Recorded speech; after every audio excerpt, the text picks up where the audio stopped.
Hi, I'm Marty Moore, and we're here at the Livonia Police Department, and we're going to talk to Livonia's finest about safety, about driving, senior driving, and scams and frauds. Stay with us.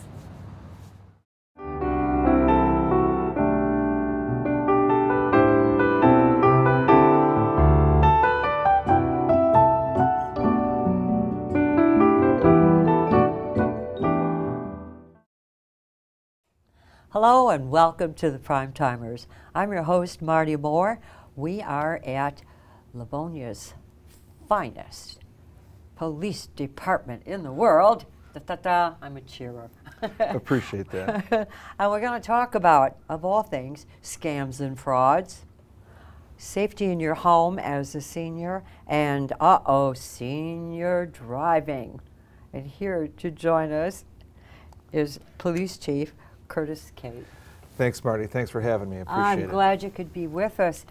You know, this getting older and driving thing can be rather touchy. Between daughter and mom, son and dad, and I know there's ways to do it, and you're going to try and help us out.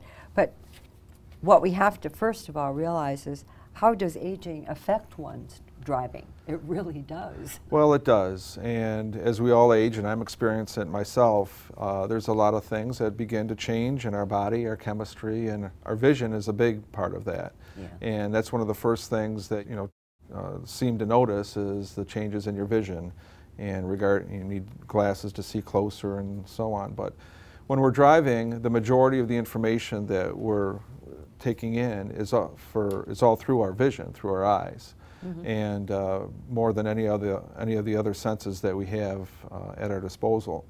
So we certainly need to be aware of that, and night vision is certainly a challenge as we get older, and the glare of the lights, street lights, whether it's headlights, lights on emergency vehicles, and so on. But the vision is a big issue, and then as we continue to age, there may be other medical situations where we're taking medicine for various things, and that can have an impact on our thought process potentially, and our other senses. So all of those things we need to be aware of. So it's important to know your limitations.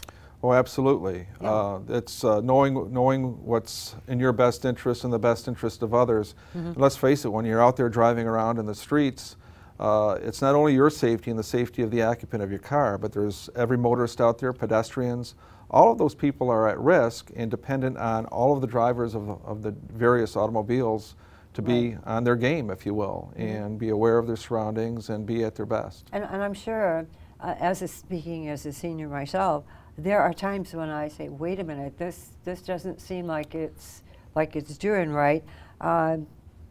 And I really don't want to be involved in an accident, but what kind of fender benders are we talking about here with seniors? Well, there's certainly a variety of accidents, from the very minor, and what catches, of course, the attention of the news media more frequently are the bad accidents. Well, sure. And certainly when you have a collision or a car that we see more frequently with a senior driver is maybe a misplacement of the pedals, and they drive forward and they hit a store, or there was an incident here in the doctor's office, crashed into a doctor's office.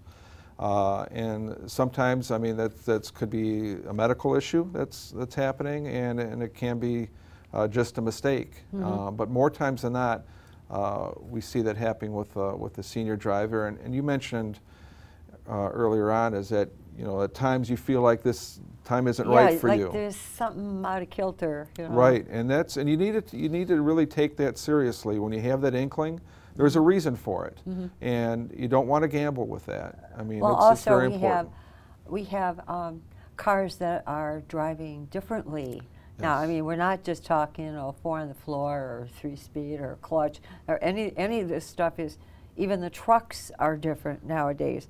So I'm thinking, like, is driver's ed class a beneficial thing for older drivers? Well, AAA, there's a number of companies and groups that offer that type of service, and I'm mm-hmm. not endorsing any one of them, but AAA, AARP, they're two of the top names in that business.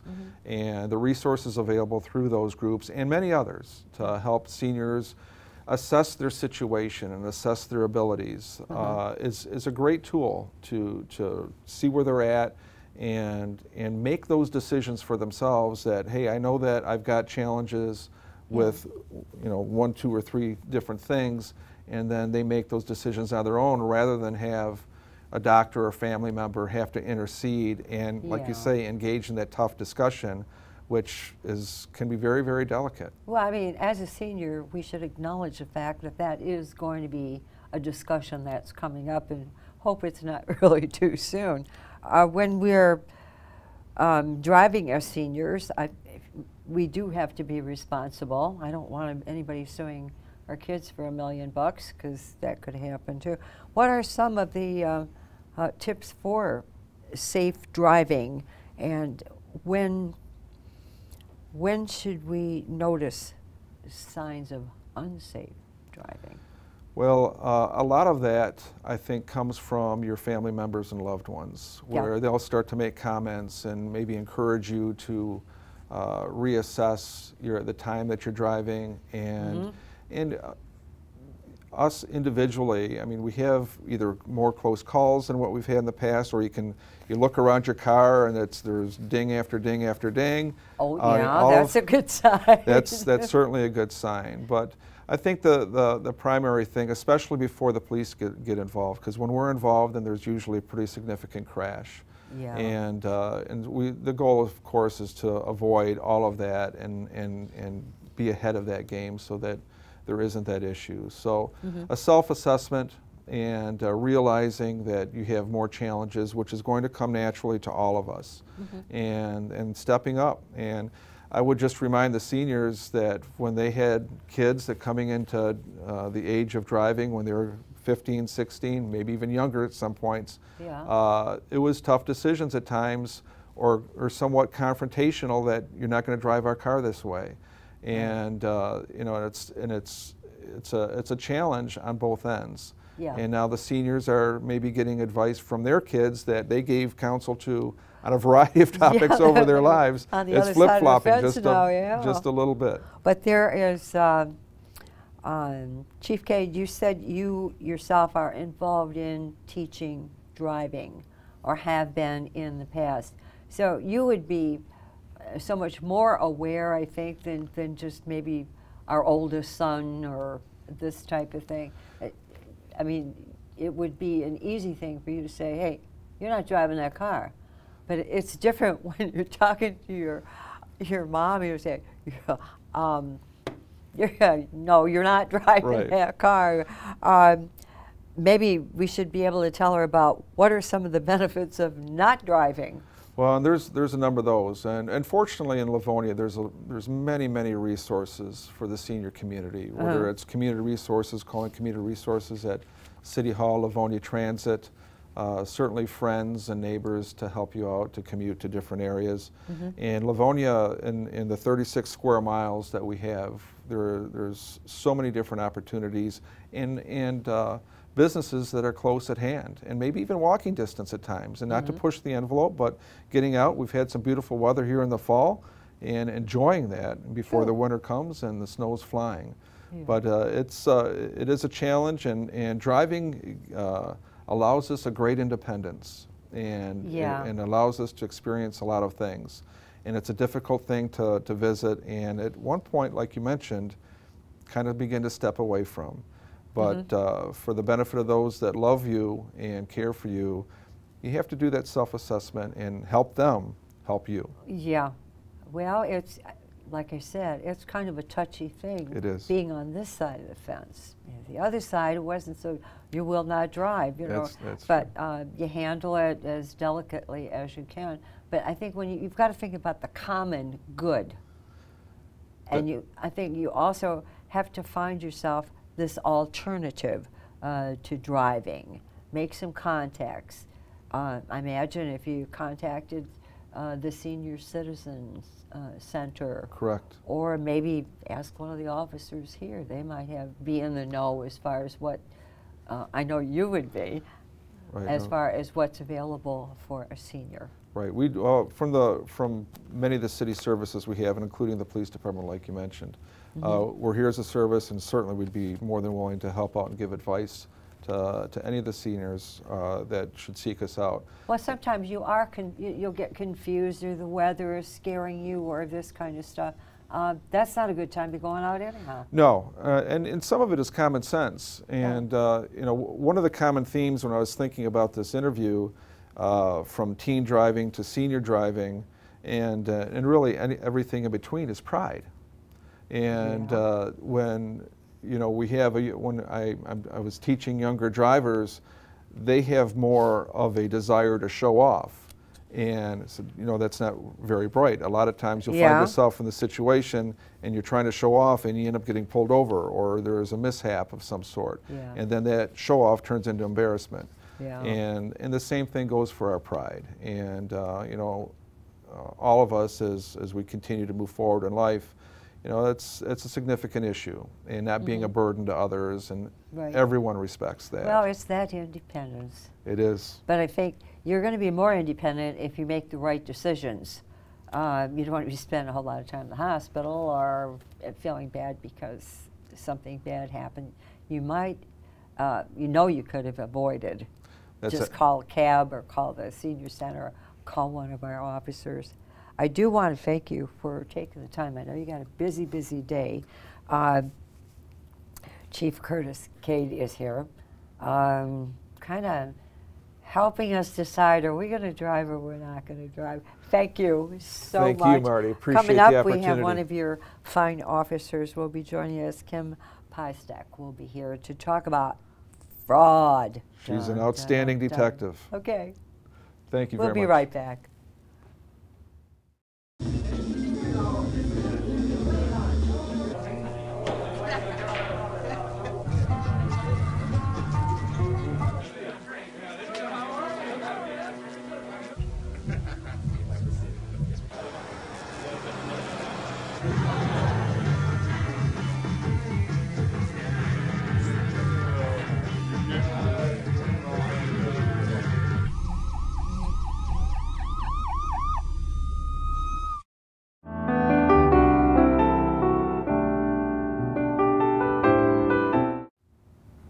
Well, Primetimers are back, and we have another wonderful person to introduce you to, of Livonia's finest. I get such a big kick out of that. Well, we appreciate it. You guys do such a great job here in Livonia. Officer Kim Pystek is with us. Thank you. And you have been an officer for? Going on almost 5 years now. 5 years? Correct. And before that? I was a PSA for a couple years, so 7 years altogether I've been here. Wow. So you've seen a lot of changes in our town. Yes, I have. And you've probably met and experienced some of the good stuff and probably some of the bad, especially where seniors are concerned. Perhaps, and we've been reading about this, it's been on TV, it's everywhere, these frauds and scams, and you wonder, how could somebody fall for that? Tell us about some of the latest scams and schemes. And it isn't just seniors, it's everyone. It is everyone, and everyone's a victim. The main ones that we have been seeing a lot is the IRS, where somebody will call your home stating they're from the IRS, they're an agent, and that you have so much money to pay in back taxes, and if you don't, they're going to be at your door with a warrant to arrest you. Wow. The biggest thing for everybody to know is the IRS will not do that. They're going to go ahead and send you a letter in the mail to let you know if you have any back taxes. They will not call you on the phone and threaten you with a warrant for your arrest. But the other big thing to know is that they'll then tell you that you need to go to the store and purchase what they're called green dot cards and load so much money onto these cards. A green dot card, credit card? It's a money card that you will put money onto, and then there's a code on the back of it that they will request, and once they have that code, they have access to that money and they will deplete it from that card. Kiss your money goodbye. Correct.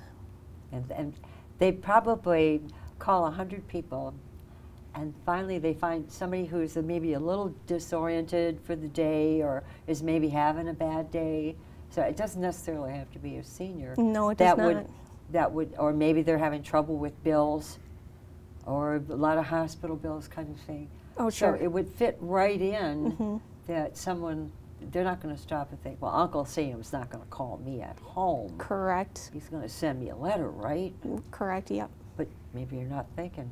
No, sometimes people, they just get scared and, you know, they let that take over and unfortunately make a bad decision, and then they're out and there the money. goes your bank account and your plans for the future. How can a person be better prepared? Even, you know, if they even suspect someone is trying to scam them, it's not always by the phone. It can be, you know, a salesman. It could be sure, yeah, they go door to door too, and looking for, seeing if you need any yard work or anything like that, and they'll try to get the money before they do any work, and then all of a sudden they're gone and there's no work done. So there's many different ways that people try to scam people out of money, unfortunately, but the best thing to do is to educate yourself, and there's a lot of places that you can go to educate yourself, if not just calling us at the patrol desk. Officer is always manning that patrol desk, and we'll look it up for you on the internet if you don't have access to it, but if you do, you can always go online, and the phone number that they're calling from, you can throw that into a Google search, and a lot of times it'll come back with hits saying that this is a scam.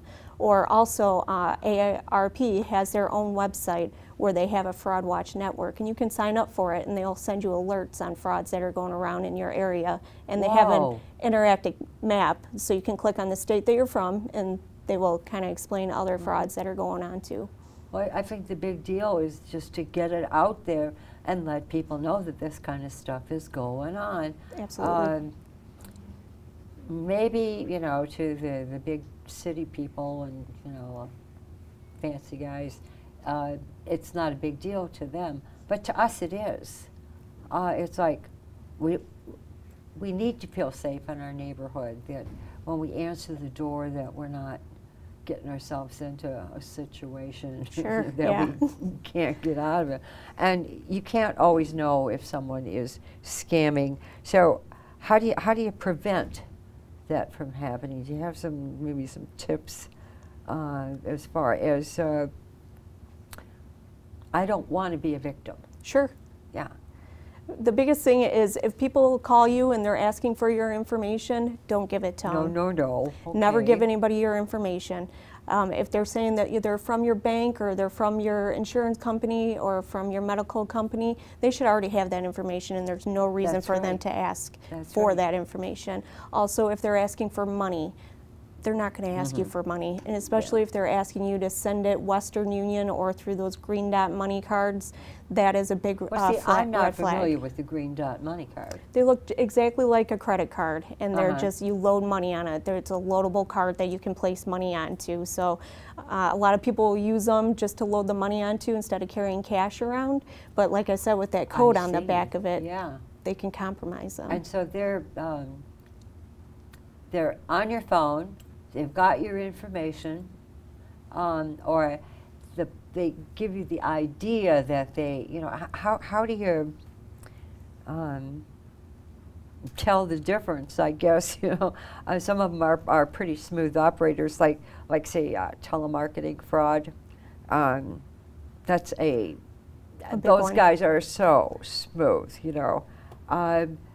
What can a senior do? They'll get flustered if you start asking a lot of questions. They don't like that. You know, if you start getting inquisitive on them, they're not too receptive to that. So if they start to get flustered with you and get angry with you, you can kind of tell then that that's going to be a scam. But if you're not sure, just hang up the phone. You don't need to talk to these people. You have no obligation to speak with them. And if you're still uncertain, you can always contact a family member or contact our patrol desk, and we'll be happy to listen and try to help you out and let you know if it is a scam or not. Yeah, because it's like, well, especially, you know, when you're by yourself. Sure. And you can't always get to somebody else. It's nice to know Livonia's Finest is just around the corner. So if you do get that phone call, and it's someone you don't, when I say it's someone you don't know, I mean it's like you think it might be Fidelity, or maybe it's the medical thing, supplies, and you have to be able to just decipher that. as far as what information, right? Correct. So if you think it is your bank or Fidelity or anything like that, you can always say, well, I'm going to go ahead and give you a call back, because you always have that number to your bank, and you can contact the bank and ask them, did you have a representative call me? And they will tell you either way if that was a scam or not. So that's always a good way to kind of test it out too, to see if Well, I mean, because we do so much stuff by, not everybody works by computer, but a lot of people do just work by their phones. And so it would be, you know, well, we're going to move this stock to here, that stock to there. Wait a minute. They should know more about that. Why are they asking me these questions about my personal information? Of course, you're not supposed to give that out anyhow. Right, exactly. But yet you figure, oh, yeah, it's just the guy, you know, he's going to take care of my my money or my stocks and bonds, this type of stuff. But once they've got that info, they can really go crazy, couldn't they? They can, yes. So if you yourself have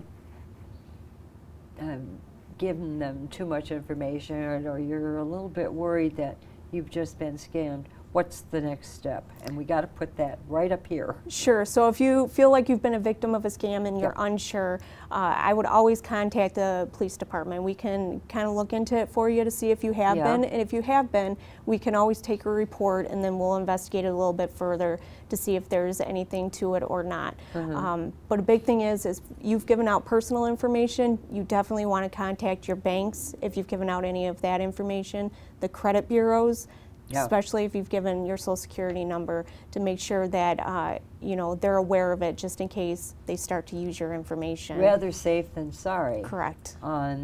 Usually the scam artists will, like, you know, they just hit and run. But I bet you there's a few that just wait the time out.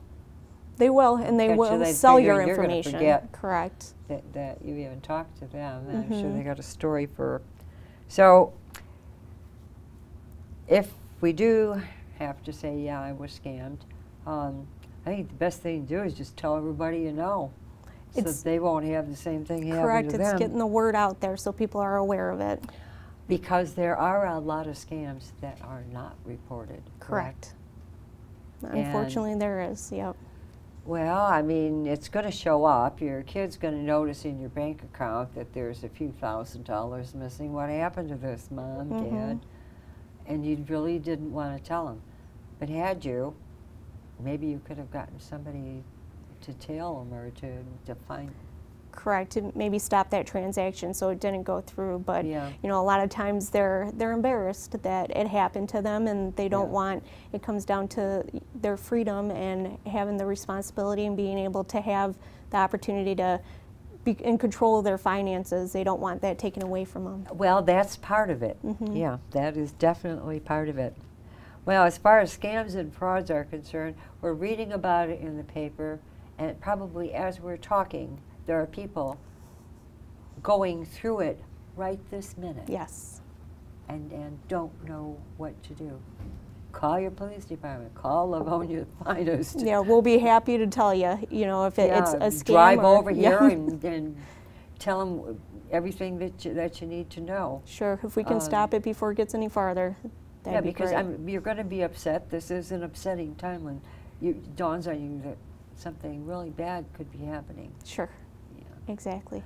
Well, I want to thank Officer Kim Hystad for being being with us, filling us in, and keeping Livonia safe and in a happy place to live. And we'll be right back.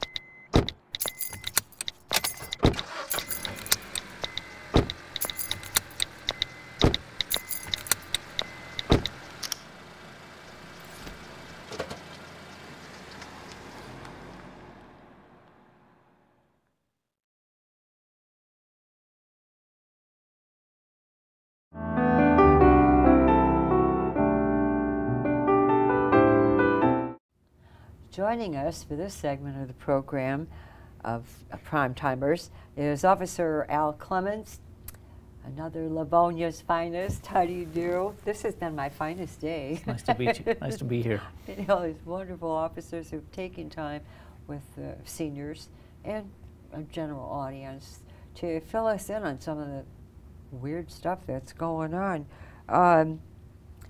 As we get older, things that we use, I mean, we're not going to be jumping up and down off ladders and stuff like that. And it's up to us to kind of curb that. Safety in the home, and we want to stay in our homes as long as we can.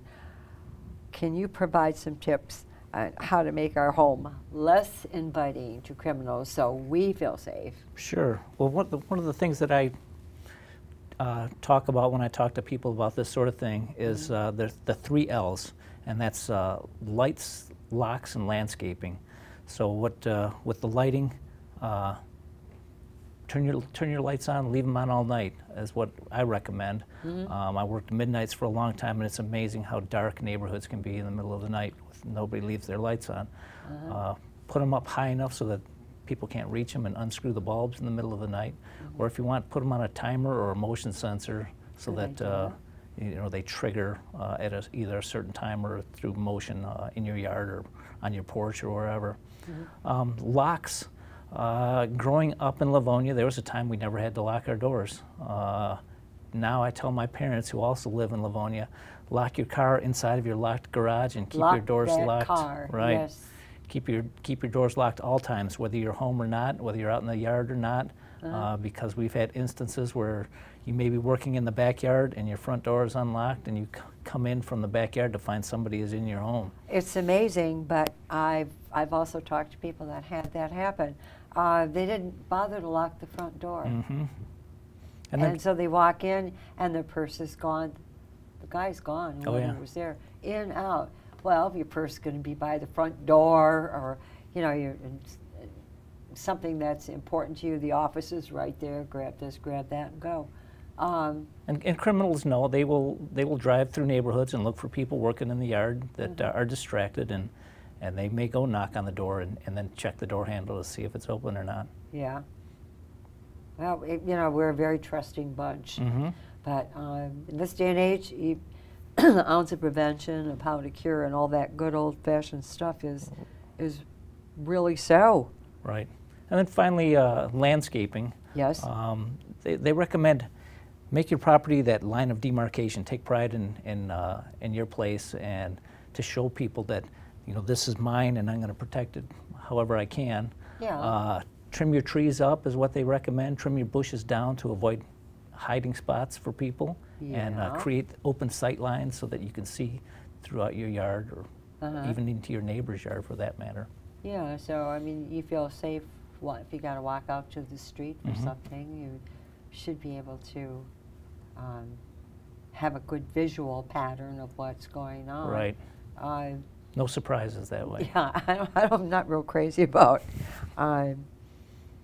that kind of a surprise, especially with a lot of seniors are spending a lot of time alone. The nights are bad enough, but you should be concerned also about the days. Yes, absolutely. Locking up your property. More and more, we get daytime home break-ins, that sort of thing. Why is it people just seem to think that only happens at night? Right. No, it doesn't, not anymore. I don't know. It's just, well, I've got everything locked up, and this is going to be safe, type of thing. You go to work, you come home, and your house has been, somebody's been through it. What do? Call us. Yeah. Immediately. Don't go inside. Don't go inside. No. Okay, if you come home to a break-in, don't go inside. Call us. Get someplace safe, and let us take care of it from there. So if you come home and someone comes to your door like unexpectedly, you know, if you're not expecting company or kind of stuff, I would not feel bad about just closing the door on them. Well, don't open the door to begin with. Most people have some kind of a peephole or something that you can look out to see, or some window that you can actually see your front porch from inside the home. And don't even open the door to them if you're not expecting somebody. It's somebody unsolicited that comes to your house. Don't even bother opening the door. If they persist and continue to knock, call us and we'll find out if they're a legitimate salesperson or whatever that's in the area. And we can take care of it from there. The other thing, there has been some cases where criminals have actually put on these reflective vests that you see road workers or construction people wear, and they'll come around knocking on doors trying to make themselves look more official in disguise. And they're just plain old crooks. That's correct. Wow. Well, I imagine also that's great if you're at home, but what are you in and out, going here, going there, shopping, doing stuff? What are some of the things you should be watching out for and paying attention to? Right. Well, that's the whole thing, is pay attention. Be wary of what's going on around you. Be vigilant. Safety tips that I talk to with old people are the same safety tips that I talk to with Girl Scout troops and Cub Scout troops. It doesn't change. No, does it doesn't. You know, avoid the dangerous places that you feel uneasy with, and you know, don't go into the dark places. Park your car in a well-lit area, and go with a friend. Common sense stuff. Right, exactly. What's the most common type of street crime in relation to seniors? Well, with the holidays coming up especially, we have, I wouldn't say a lot, but it happens, these purse snatchings in mall parking lots. And what happens is either a person will be on foot with a car waiting a little ways away, or they'll come right by in the car and snatch purses. And grab it right off your arm. I had that happen to a friend of mine. Right. It was a disaster. She had broken shoulder bone, the whole thing. When you have to remember that, you know, lock this up, lock that up. This is a whole new game plan for a lot of us, and paying attention is real important. And if we wanted to share this information with somebody, how important is that neighborhood watch? Well, the neighborhood watch is great, and it goes back to, there was a time where you used to be able to go down the block and know every neighbor that you had by first and last name, and know what car they drive and where they worked and everything. And nowadays it's not so much that way. Yeah. The old model of neighborhood watch with block captains and phone trees and that sort of stuff has kind of gone by the wayside with technology and social media. I've got several groups now that have started Facebook pages for their neighborhood watch group, and the information gets transferred around the group immediately. Yeah. So, and that's what I try to tell them. Hey, all we're asking for you to do is be our eyes and ears out there and look out for your neighbor, and then let us know if something looks suspicious or weird. Give us a call and let us come check it out. We'd rather come out and find that everything was fine than to come out after the fact and find out that something bad had happened. I'm glad you're saying this, because a lot of people would hesitate, oh, it's probably nothing, only to find out that it was something very, very real, and maybe even very, very dangerous.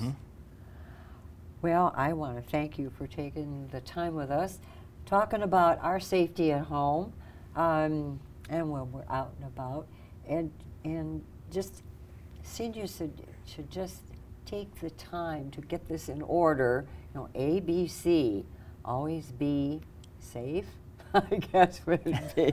Officer Al Clements, thank you. Thanks for having me. Joining us, another one of Livonia's finest.